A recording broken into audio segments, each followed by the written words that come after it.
The smell of roasted chicken and warm bread filled our house with the blue front door, the one we all still called home, even though we only met there on special nights. The dining room felt too small for the number of plates, voices, and opinions packed into it. My sister, Sara, sat straight in her chair like she owned the table, smiling at everyone as if the whole evening was built for her. I wore my uniform anyway, neat and plain, because I had come straight from work and I wasn't going to apologize for that. Sara tapped her glass with a fork and laughed. "Meet my fiancé," she announced, pointing to the man beside her. "His name is Ethan, and he is a ranger. A real hero." People clapped and leaned in, asking him questions, calling him brave, calling her lucky. Ethan answered politely, but he didn't brag. He just nodded, calm and steady, like someone trained to stay quiet. Then Sara turned her smile toward me, and it sharpened. She looked at my uniform and made a face like she was tasting something sour. "And this one," she said, loud enough for everyone to hear, "is just a secretary. Stop pretending you're important." A couple of relatives laughed in that awkward way people do when they are not sure if they should. My neck burned, but I kept my hands still on my lap and my eyes on my plate. I had learned that if I stayed calm, the moment would pass quicker. But Ethan's eyes moved to my chest, and everything changed. He stared at the patch on my uniform as if it had suddenly grown teeth. His calm face tightened, and he pushed his chair back with a hard scrape. He stood up fast, straight as a board, and snapped to attention like his body had decided before his mind could argue. "Sara," he roared, voice filling the room. "Shut up. Do you know what that patch means?" The laughter died at once. Forks paused midair. Sara's smile fell apart, and she looked around, confused and offended. Ethan didn't care. He kept staring at me, eyes wide, like he had just realized who he was sitting across from. The room stayed frozen for a long second after Ethan shouted. Even the little sounds, glasses settling, a chair creaking, someone clearing their throat, felt too loud. Sara blinked like she thought he was joking, then she let out a short laugh that didn't land anywhere.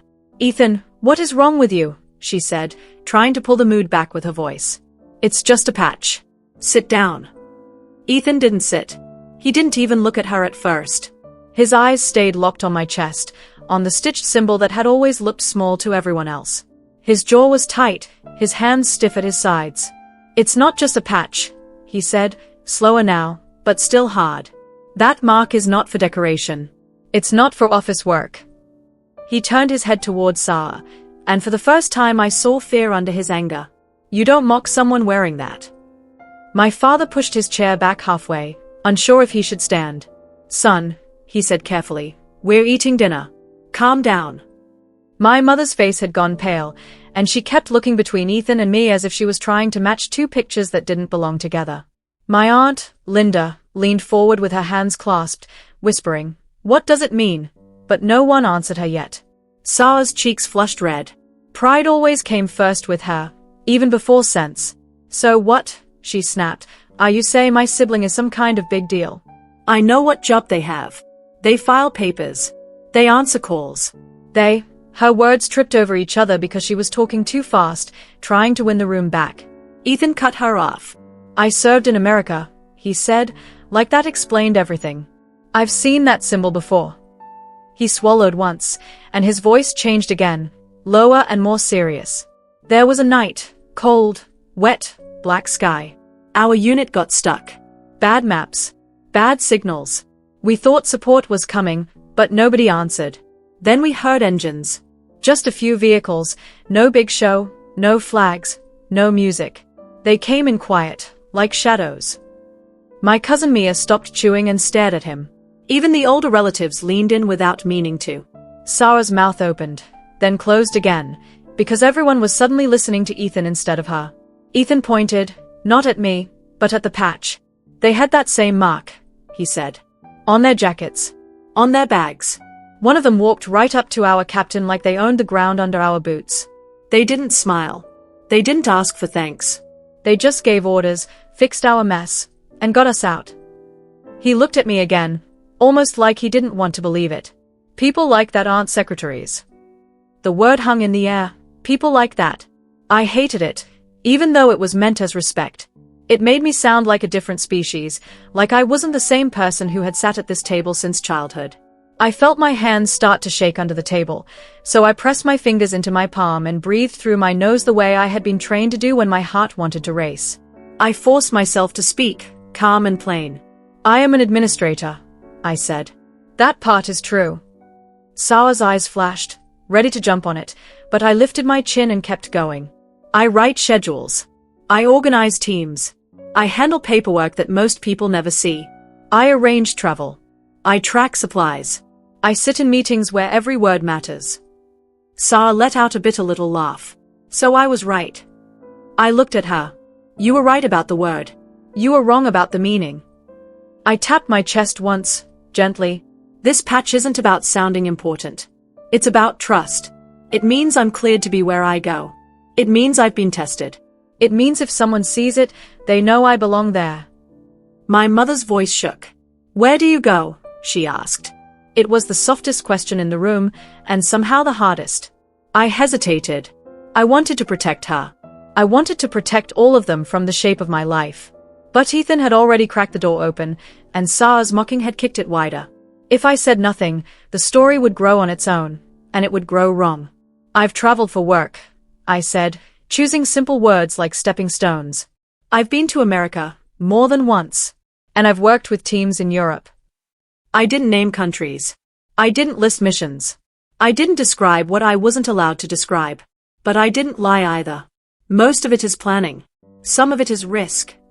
Sara stared like I had just told her the sky was green.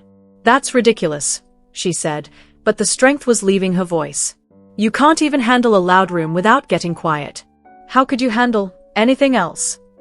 That one hit, because it was personal in a way she didn't understand. I kept my face still, even though my chest felt tight. Being quiet doesn't mean being weak, I said. Sometimes it means you're paying attention. Ethan finally sat down, slowly, but he didn't relax.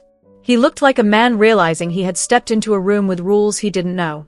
I'm sorry, he said to my parents, like he remembered manners again. Then he looked at me. I didn't mean to expose you. When I saw it, my body reacted. I know, I said. And I did know. That reaction was old training. It was fear mixed with respect, the kind that makes your spine straighten before your thoughts catch up. Sara folded her arms tight, like she could hold her pride in place with her elbows. If you're so trusted, she said, why does nobody talk about you? Why don't you have medals? Why don't you have a big house? She glanced around the dining room like she expected proof to be hanging on the walls. You live normal. You dress normal. You're boring. I took a slow breath. Then I reached into my jacket pocket and pulled out a plain envelope. No logos. No stamps. Nothing fancy. I set it on the table between the serving dishes, right where everyone could see it. What is that? My father asked. I slid it toward him. Open it, I said. He did, carefully, like it might bite. His eyes scanned the paper inside, and his face changed. My mother leaned in, her hand over her mouth. My Aunt Linda whispered, oh my, like she had just read something holy. Sara leaned forward, frowning. What is it? My father swallowed. It's a check, he said, voice rough. Sara snatched at the number with her eyes, and when she saw it, her mouth went dry. $80,000. It was more money than anyone at that table expected to see on one piece of paper. It's not a prize, I said before anyone could speak. It's a bonus. For finishing work that couldn't be talked about. For staying quiet. For doing what needed to be done without making noise. Sara's face twisted. So you're buying silence? No, I said. They are paying for it. There's a difference. I looked down at my plate, suddenly not hungry at all. And before you ask, it doesn't make me happy. It just makes things easier. Mia stared at me like I was a stranger. Why didn't you tell us? She asked again, softer this time. I met her eyes. Because once people know, I said, they start asking for stories. They start wanting details. They start thinking danger is exciting. I glanced at Sara. Or they use it to hurt you, when they are feeling small. Sara's eyes filled with tears, but she blinked them back fast, like crying would mean losing. She looked at Ethan, searching for support, but he was staring at the patch again, like it was a warning sign he couldn't ignore. My mother reached across the table and touched my wrist. Her hand was warm, trembling. "Are you safe?" she whispered. I wanted to tell her yes. I wanted to make the room normal again. But the truth was part of the job too. "I'm careful," I said. "That's the best promise I can give." And in that moment, the house with the blue door didn't feel like a safe place anymore. It felt like a stage where my real life had stepped into the light, and none of us knew what to do with it. After the check came out, dinner didn't feel like dinner anymore. People tried to keep eating, but forks moved slowly, like everyone had forgotten how. My Aunt Linda started talking about the weather, then stopped halfway through a sentence. My father stared at the tablecloth as if it had answers stitched into it. My mother kept watching my face, like she was trying to memorize it in case something happened and she never got another chance. The house with the blue door suddenly felt smaller than ever, like the walls were leaning in to listen. Sara couldn't sit still. She stood, paced 2 steps, then sat again, then stood again. Every time she looked at me, her eyes changed, first angry, then confused, then almost scared. "So you're really doing this?" she said at last, voice sharp but shaky. "All this secret work? And you didn't tell me because you thought I'd, what, laugh?" "You already did," I said quietly. I wasn't trying to hurt her. I was stating a fact, the same way I would read a line from a report. Ethan looked like he wanted to disappear into the floor. He cleared his throat. "Sara," he began, but she threw up a hand. "No," she snapped, turning on him. "Don't talk to me like I'm a child." Then she turned back to me. "If this is true, then why do you act so normal? Why do you let people think you're nothing?" "Because I had to," I thought. Because being invisible was sometimes the safest way to live. But I didn't say all that. I only said, because it keeps things simple. Sara scoffed. "Simple? You just put $80,000 on the table." I looked down. "That wasn't for show." "It felt like a show," she said, and her voice cracked on the last word. That crack was new. Sara didn't like being vulnerable. She didn't like anything she couldn't control. The room started to empty after that. One by one, relatives made excuses. Someone remembered an early morning. Someone said the drive was long. Someone promised to call later. The goodbyes were too polite, too quick, like people were walking away from a fire they didn't want to admit was burning. Mia hugged me longer than usual, and when she pulled back, her eyes were wet. "Please come back," she whispered, like she knew I was leaving even though I hadn't said it out loud. When the front door finally closed behind the last guest, the silence was heavy. My father went to the sink and started washing dishes that didn't need washing, just to have something to do. My mother sat on the couch with her hands folded in her lap, staring at the dark window. Sara stood in the hallway, arms crossed tight, guarding her pride like it was the only thing she had left. I took my bag from the corner. It had been waiting there the whole time, like a quiet truth. Sara's eyes snapped to it. "You're leaving," she said. "Yes. Tonight." "Early morning," I corrected. "A car will pick me up." Her mouth opened as if she wanted to argue, but no words came out at first. Then she finally asked, "Where?" "Europe," I said. She laughed, but it wasn't mocking now. It was a small, nervous sound. "Europe is big," she said, as if naming the size of it would make it less real. "It's big," I agreed. "That's why there's always work." Ethan stepped into the hallway. He looked tired, like he had aged 10 years since dinner started. "Is it a safe assignment?" he asked. I gave him a flat look. "There's no such thing." He nodded, accepting it. "If you need." "I don't," I said, not cruel, just firm. "This isn't something you can fix by being brave." Sara's eyes narrowed again. "So what, you're saying my fiancé isn't a hero?" I held her gaze. "I'm saying heroes don't matter much when the job is real. Skills matter. Discipline matters. Silence matters." Ethan didn't protest. If anything, he looked like he agreed. Sara took a step closer. "You're acting like you're better than us." I shook my head. "No. I'm acting like I'm careful." "There's a difference." I walked to the living room, and the patch on my chest felt heavier with every step, not because of pride, but because of what it pulled out of people. It pulled out awe, fear, jealousy, curiosity, everything noisy. I didn't like noise. Noise led to mistakes. My phone buzzed in my pocket, and I didn't need to check it to know what it would say. Work never waited for family feelings to settle. I pulled it out anyway. "Pack light." No delays. Bring the keycard. I stared at the message until the letters stopped looking like letters and started looking like a door closing. Sara followed me into the living room. Her voice was quieter now, and that scared me more than her anger. Are you in danger? She asked. I wanted to lie. I wanted to make her feel better, to smooth the night over like a blanket. But I didn't want to leave behind false comfort. False comfort breaks too easily. Sometimes, I said. Her eyes widened, and she swallowed hard.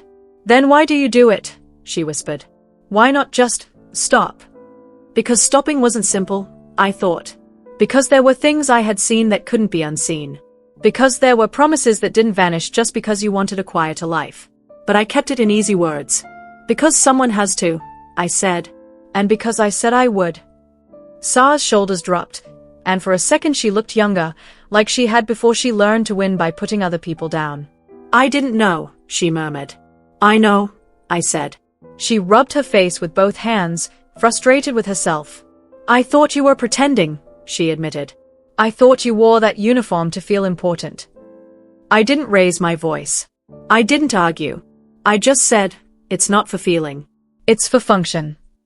Ethan stood in the doorway, watching us like he didn't know if he was allowed to be part of this moment. I'm sorry, he said to me, for the way this happened. It happened, I replied. That's all. Sara looked at him, then back at me. Her voice broke again. I was cruel, she said, and it sounded like it hurt to admit. I was jealous. I wanted everyone to look at me. I nodded once. I know. She stepped forward, hesitant, and then she hugged me. At first her arms were stiff, like she didn't remember how, but then she held on tighter. I stood still, then wrapped one arm around her. The hug wasn't perfect. It wasn't a movie moment, but it was real, and real was enough. When she pulled back, she wiped her eyes quickly. Come back, she said, like it was an order she could give. I managed a small smile. I'll try. Before I went upstairs, I took out another envelope and placed it on the small table near the front door, under the family photo frame. Sara noticed it right away. What's that now? She asked, suspicious again. For the house, I said. Fix the roof. Paint the kitchen. Replace the broken heater. She frowned. How much? Pound 10,000, I answered. Sara stared at it like it might explode. You can't just throw money at us. I'm not throwing it, I said. I'm leaving it. There's a difference. My mother stood up at last and came to me, placing her hands on my cheeks the way she used to when I was a kid. Be careful, she said, voice trembling. I always am, I promised. But as I climbed the stairs and my footsteps echoed through the quiet house, I felt the truth sitting beside my promise like a shadow. Careful didn't mean safe. Careful just meant I had a chance to come home to the blue door again. The sky was still dark when I stepped outside the house with the blue front door. The street lights made the road look pale and empty, like the whole neighborhood was holding its breath. Behind me, the curtains in the living room window shifted once, just a little. Someone was awake. I didn't turn around. If I did, I might stay, and staying was the one thing I wasn't allowed to do. A black car rolled up without sound and stopped by the curb. The driver's window lowered, and a woman's eyes met mine. Her name was Claire. She wore a simple coat and no badge, but the way she watched the street told me everything I needed to know. She nodded once, and I got in the back seat with my bag on my lap. You're on time, Claire said, like being on time was the closest thing to praise in our world. I'm never late, I replied, and she almost smiled. The car moved through sleeping streets, then onto a wider road. The city lights faded behind us. I rested my head against the window and watched houses pass by, quiet homes where people dreamed about normal worries. For a second, I let myself imagine what it would be like to wake up and think only about groceries, bills, and weekend plans. Then the thought vanished, because it didn't belong to me. Claire handed me a thin folder. Europe, she said. New job. I opened it and scanned the pages. There were photos, short notes, and clean lines of text that tried to make messy things look simple. I didn't see names I recognized, but I recognized the pattern. A problem that had grown quietly until someone decided it couldn't be ignored. Then I saw the money. $2 million. I stared at the number for a moment, because big numbers usually meant big danger. That's the payment? I asked. Claire nodded. Someone wants the outcome badly. They are paying for speed and silence. I closed the folder halfway, keeping my thumb between the pages. And what are we paying with? I asked. Claire looked forward, eyes steady on the road. Risk, she said simply. Time. Trust. The usual. We drove in silence for a while. I felt the keycard in my pocket, a small piece of plastic that opened doors most people didn't know existed. My patch felt stiff on my chest, like it was reminding me that I wasn't the person from last night's dinner anymore. I had been both versions of myself in the same room, and the clash had left a bruise I couldn't see. My phone buzzed once. A short message appeared. You're on. No hello. No good luck. Just the switch flipping. Claire glanced at me. You're thinking about your family, she said. I'm thinking about the house, I corrected. About leaving it quiet. Claire didn't ask more. She understood that quiet was a type of mercy. We reached a small airfield just as the first gray light touched the horizon. A private plane waited, plane on the outside, like it wanted to be forgotten. Two men stood near the stairs, both in simple jackets.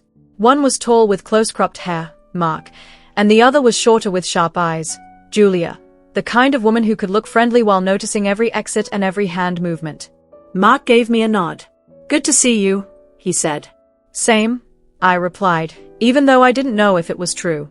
In our work, seeing someone again meant both of you had survived, and survival was never guaranteed. Julia held out her hand. Devices, she said. I handed over my personal phone. She placed it in a sealed pouch without a word. Then she looked at my patch and raised an eyebrow. Heard you had dinner drama, she said, like it was a weather report. I didn't react. He saw the patch. Julie gave a short smile. People always react to symbols. We boarded the plane. Inside, it was quiet and cold, with plain seats and no decorations. I strapped in and watched the runway lights blur as we lifted off. For a while, I just listened to the engine hum and let my mind settle into work mode, the way it always did when the ground fell away. Halfway into the flight, Claire leaned across the aisle and tapped the folder. There's an extra note, she said. Read the last page. I opened it again and flipped to the end. The last page wasn't about Europe. It was a single line, typed and clean. Ethan Carter flagged in system. My stomach tightened so fast it felt like a knot being pulled. I read it twice, hoping it would change. Claire watched my face. Yes, she said, answering the question I hadn't asked yet. Same Ethan. Same fiancé. My throat went dry. Flagged how? Not as a ranger, Claire said. Different unit. Different record. I stared down at the paper, and suddenly the dinner scene replayed in my head with new weight. Ethan freezing. Ethan snapping to attention. Ethan shouting at Sara like he was terrified of what she had done. I had thought it was respect. Training. Fear of authority. Now I wasn't sure which kind of fear it had been. Is he a threat? I asked. Claire didn't rush to answer. She never did. We don't know yet, she said. But his name came up near this job. That's not normal. It might be a coincidence. It might be a warning. I closed the folder slowly. My hands stayed steady, but inside, something cold spread through me. Work was one thing. Family was another. When those lines crossed, people got hurt. Julia walked by and dropped into the seat across from me. You look like you swallowed ice, she said. Just thinking, I replied. She leaned closer, voice low. Listen, she said. If your sister's fiancé is dirty, you can't protect him. You know that. I didn't answer, because answering would make it real. Mark, sitting 2 rows ahead, turned slightly. We land soon, he said. Once we hit Europe, it's straight to the safe house. No calls. No wondering. Safe house. The phrase always made me laugh inside, because nothing was ever truly safe. It just meant safer than the street. I looked out the small window. Clouds slid under us like a white ocean, smooth and quiet. Somewhere below, people were living ordinary lives, buying coffee, planning birthdays, complaining about traffic. They didn't know that in another world, a folder could ruin a family. In my mind, I saw Sara's face when she hugged me. The way her arms tightened at the end, like she was trying to hold me in place. I remember the envelope on the table by the front door, pound 10000 for a roof, paint, warmth. Small fixes for a life that needed bigger repairs. Claire's voice cut through my thoughts. You have a choice, she said softly, and that was rare for her. We can pull you off this job if it's too close. I shook my head without thinking. No, I said. If it's close, that's exactly why I need to be on it. Claire studied me for a moment, then nodded. All right, she said. Then we work clean. We work fast. And we keep your sister out of it. I looked down at my patch, at the stitched symbol that had started all of this. It wasn't a badge for pride. It was a warning sign, a quiet message. I carry heavy things. Don't stand too close. The plane began to descend. The cabin lights flickered slightly. Mark tightened his belt. Julia checked her watch. Claire closed the folder and slid it into her bag like it was nothing. But it wasn't nothing. Because somewhere back at the Blue Door house, Sara was probably waking up, thinking about last night, trying to rebuild her world into something that made sense. And somewhere ahead, in Europe, a job waited with $2 million attached to it, the kind of number that brought trouble. And in the middle of it all was Ethan, her hero, a man who had snapped to attention not because he admired my patch, but because he knew what it meant.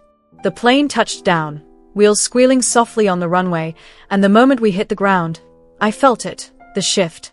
The work part of me took control, smooth and cold, like a locked door. I picked up my bag, stood, and followed the others toward the exit.